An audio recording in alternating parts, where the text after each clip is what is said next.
një analizë fetahu, sepse ne kemi analizat edhe të jashtëm. A ka drejt, a mund tjetë ati Vedeja Jaga që do të mund të kthehet, a mund tjetë lojë? Mendoj që me nga një gjës fjalje. Ati Vedeja Jagës ishte shmundik edhe pe politikanëve tjerë që kur e kryen mandatin, i kthehen jetës normale, merren me aktivitete tjera, jeta ofron shumë më shumë se sa politik, edhe mendoj që zonja Jaga ashtu e bën një punë shumë të mirë sot me atë fondacionin e saj. Edhe ka aq shumë kredibilitet jashtë Kosovës, aq shumë dyrë të hapuna i ka jashtë Kosovës. Zonja Jaga nuk bën propagandë. Okej. Skemi, pyetje për Ilirin, tjetër, Fatmir Bytyqi, analisti joni jashtë, të cilin ne përshëndesim. Pyetje për Ilirin.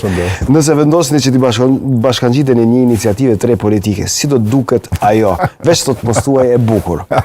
Fatmir Bytyqi, si përgjigjesh? Unë se kom dërmen me ju bashku asnjë iniciative politike. Asnjë iniciative? Asnjë hiç. Hiç, asnjë.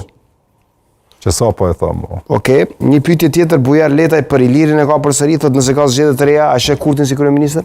Po. Nëse ka zgjedhje të reja, a sheh Kurtin si kryeministër? Po. Po do përgjigjet shkurt. Po do përgjigjet shkurt. Ka shkuar në privat, goxha shumë shikues po na përcjellin. Hajt ti përcjellim pak edhe i kemi 3-4 minuta, ama t'i japim kështu shumë. Shkurtët, Hamdi Berbatovsi, përshëndetje kushtrim, pse partia e Kurtit nuk e ka propozuar Vjosa Osmanin kandidate për presidente? Ka pas arsye të mjaftueshme, mendoj konferenca e fundit e saj apo ajo paraqitja